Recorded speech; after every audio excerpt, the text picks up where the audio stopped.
नमस्कार। प्रारंभ पर आप सभी का स्वागत। मैं अवनीश। दर्शकों, कल से नेपाल में जो कुछ भी चल रहा है, बहुत सारी गलतफहमियां हैं भारत में। नेपाल में जो प्रदर्शन चल रहा है, जिसमें 9 नौजवानों की जान चली गई है। कम्युनिस्ट सरकार जो नेपाल में है, राजशाही खत्म होने के बाद 14वीं सरकार इस समय चल रही है। उसके बारे में बहुत सारे भ्रमों को दूर करने की आवश्यकता है। नेपाल में जो कुछ भी चल रहा है उसको बांग्लादेश से जोड़ा जा रहा है और ये कहा जा रहा है साहब, जिस तरह से बांग्लादेश में शेख हसीना की सरकार बदली गई, ये उसी तरह का प्रयास है विदेशी शक्तियों के जरिए।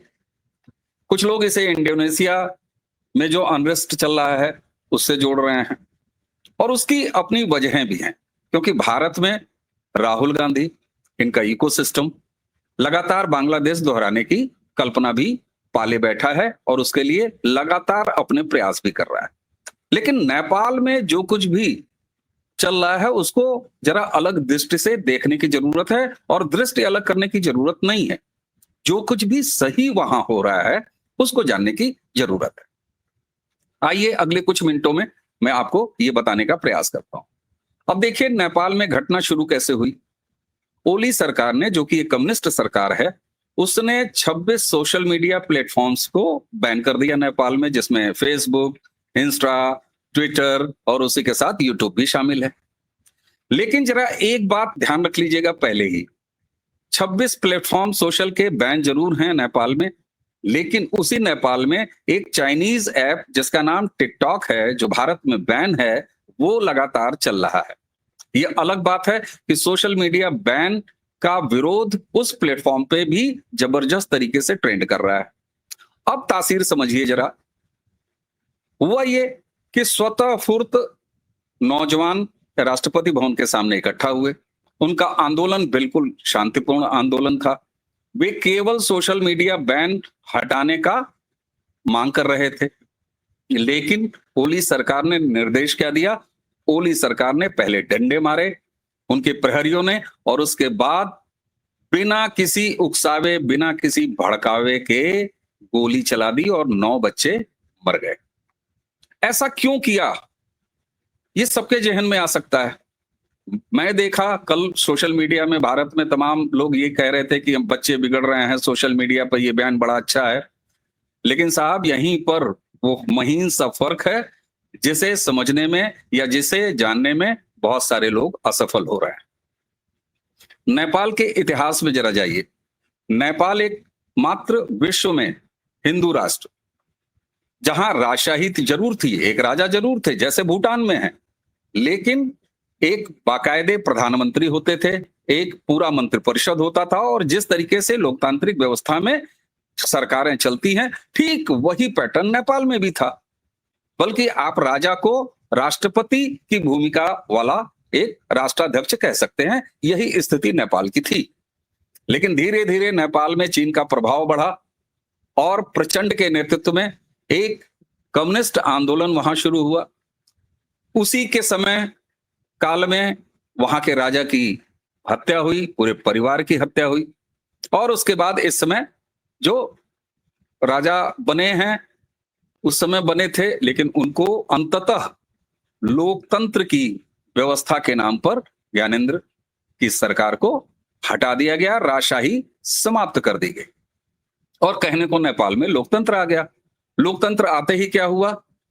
कथित लोकतंत्र ने सबसे पहले नेपाल की सनातनी पहचान को समाप्त किया और वहां पर अब नेपाल तकनीकी रूप से हिंदू राष्ट्र नहीं रह गया, यानी पूरे विश्व के पटल से एकमात्र हिंदू राष्ट्र की समाप्ति हो गई।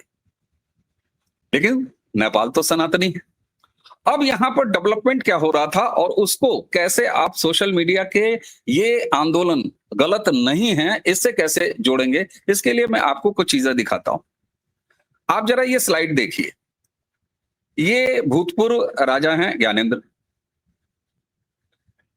पिछले करीब 1.5 से 2 साल पहले नेपाल में सबसे पहले काठमांडू के एयरपोर्ट पर ये आए और जब बाहर निकले तो राजशाही को दोबारा स्थापित करने की मांग के साथ एक प्रदर्शन शुरू हुआ।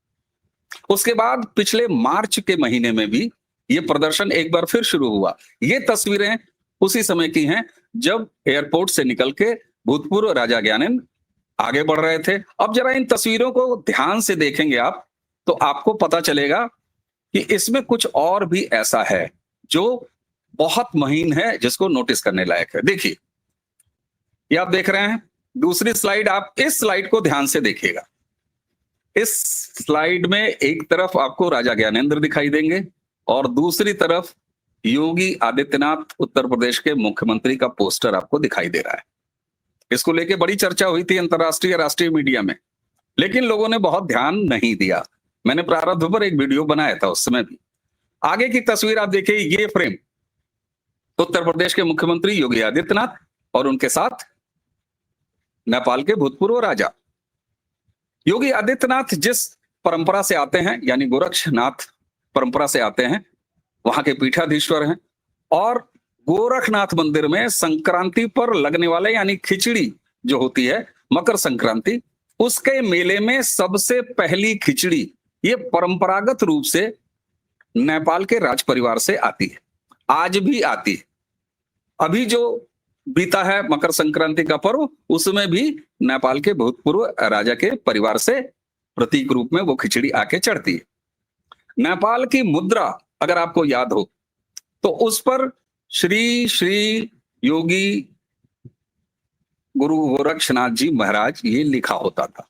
तो ये एक पुराना संबंध है, लेकिन उसी के साथ जो अब नए संबंध बन रहे थे कि पिछले, जैसा मैंने आपको बताया, मधेश आंदोलन हो जो कि नेपाल की तराई एरिया में है, प्लेन एरिया में है, जिसमें बहुत से बिहार मूल के, भारतीय मूल के लोग हैं, उत्तर प्रदेश के लोग हैं। नेपाल का एक पहाड़ी पूरा क्षेत्र है। नेपाल से भारत के क्या संबंध हैं, इसको भी अभी मैं बताने का, थोड़ा सा याद दिलाने का प्रयास करूंगा आपको। तो राजशाही को वापस लाने और राजशाही के साथ ही नेपाल को फिर से हिंदू राष्ट्र घोषित करने का एक आंदोलन बड़े जबरदस्त तरीके से पहले फेज में शुरू हुआ, लेकिन नेपाल की कम्युनिस्ट सरकार ने उसको बहुत बुरी तरीके से दबा दिया और कुचल दिया लगभग इस आंदोलन को। मधेशी जो शामिल थे उनको भी कुचल दिया। कुछ ऐसी राजनीतिक पार्टियां भी थी नेपाल में बनी जो इसका समर्थन करती थी कि नहीं साहब, राजशाही वापस आनी चाहिए, हिंदू राष्ट्र फिर से बनना चाहिए नेपाल को। उनको भी कम्युनिस्ट सरकारों ने समय समय पर बड़ी बुरी तरीके से कुचला और स्थिति ये हुई कि ये आंदोलन एक बार फिर से दबने की कगार पर पहुंच गया। अब यहां पर आता है सोशल मीडिया और सोशल मीडिया की भूमिका। जैसा कि हम सब जानते हैं कि सोशल मीडिया निश्चित तौर पर, चाहे वो नकारात्मक कोई आंदोलन हो चाहे सकारात्मक आंदोलन हो, इसमें सक्रिय भूमिका निभाता है। इस बात से किसी को इनकार नहीं होना चाहिए। यही नेपाल में हुआ और लगातार हो रहा है। राजशाही को वापसी लाने की और हिंदू राष्ट्र फिर से बनाने की जिस जमीनी आंदोलन को तोड़ दिया गया, वो सोशल मीडिया पर बदस्तूर जारी रहा और लगातार उभरता रहा। उसमें नौजवान वर्ग भी शामिल हुए, जो बाकी उम्र के लोग हैं जमीन पर, वो भी शामिल हुए। यहीं ओली सरकार को यह खतरा महसूस हुआ कि हमने जमीन पर आंदोलन तोड़ तो दिया है, लेकिन सोशल मीडिया का अगर इसे साथ मिल गया, शक्ति मिल गई, तो हम नेपाल की उस सनातनी जनता जो मूल रूप से सनातनी है, आप चाहे उसको कम्युनिस्ट शासन दे दीजिए, चाहे उसको आप लोकतंत्र के नाम पर कुछ भी परोस दीजिए, लेकिन वो सनातनी थी, सनातनी है और सनातनी रहेगी। ये खतरा ओली सरकार को यहां तक ले आया कि उन्होंने सोशल मीडिया बैन कर दिया। इसका कारण पूछा जाना चाहिए, जो मैंने आपको शुरुआत में बताया कि क्या वजह है कि टिकटॉक अभी भी चल रहा है लेकिन बाकी सोशल मीडिया बंद हैं। क्यों? क्योंकि बहुत से नेपाली, आपको पता है, भारत में रहते हैं, नेपाल मूल के लोग। यहां तक कि हमारा रोटी बेटी का संबंध है। मेरा जो मूल जनपद है गोरखपुर, वहां से मात्र 100 किलोमीटर से भी कम नेपाल की सीमा है। मां जानकी नेपाल में है। हम अवध वाले, पूर्वांचल वाले भारत में। हमारी सेनाओं में गोरखा बटालियन आप सबको याद है। तो नेपाल और भारत बिल्कुल रचा बसा है। लेकिन पिछले कुछ समय से, हालांकि ये प्रयास नरेंद्र मोदी सरकार ने भी किया जब अर्थक्वेक आया नेपाल में, लेकिन उसके बावजूद भी आपको एक खटास, एक नकारात्मकता भारत और नेपाल के संबंधों में हमेशा दिखाई देती रही। अगर इसके इतिहास में आप जाएंगे तो वहां भी भारत का यही कांग्रेस परिवार, 10 जनपद परिवार, सोनिया गांधी शामिल हैं, उसकी जड़ में है। उसकी जड़ में कैसे है ये मैं आपको बताता हूं। राजीव गांधी प्रधानमंत्री थे, नेपाल दौरे पे गए और सोनिया गांधी उनके साथ थी। पशुपतिनाथ मंदिर के व्यवस्थापकों ने एक ईसाई महिला सोनिया गांधी का प्रवेश नहीं होने दिया और राजीव गांधी इस बात से इतने कुपित हुए कि उन्होंने नेपाल से बदला निकालना शुरू किया, हिंदू राष्ट्र नेपाल से। वहां से एक संबंध खटास में आए। वाजपेयी जी के समय में इसको रिपेयर करने का प्रयास किया गया, नरेंद्र मोदी जी के समय तक, अर्थक्वेक के समय वो भी देखा गया, लेकिन फिर भी चाहे वो बिहार के बॉर्डर रहे हों, चाहे उत्तर प्रदेश के बॉर्डर रहे हों, वहां झड़प होती रही, नकारात्मकता आती रही, खट्टे मीठे संबंध चलते रहे। लेकिन जब से राजशाही वापस लाने की मुहिम शुरू हुई है और खुद भूतपूर्व राजा ज्ञानेंद्र सक्रिय हुए हैं और उनके समर्थन में एक जन समुदाय के अंदर भावना आ रही है, तो इस कम्युनिस्ट सरकार को खतरा महसूस हुआ और इसने सबसे पहले जमीन पर कुचला आंदोलन को, और जो उस आंदोलन को सपोर्ट कर सकते थे सोशल मीडिया में, उन सोशल मीडिया प्लेटफॉर्म्स को बैन किया गया। इसलिए मैं कह रहा हूं कि बांग्लादेश से बिल्कुल अलग स्थिति है। नेपाल अपने पुराने रूट्स की तलाश कर रहा है। नेपाल की जनता, जो सनातनी जनता है, जो हिंदू जनता है, वो अपने एकमात्र हिंदू स्टेटस को वापस पाने के लिए उतावली है।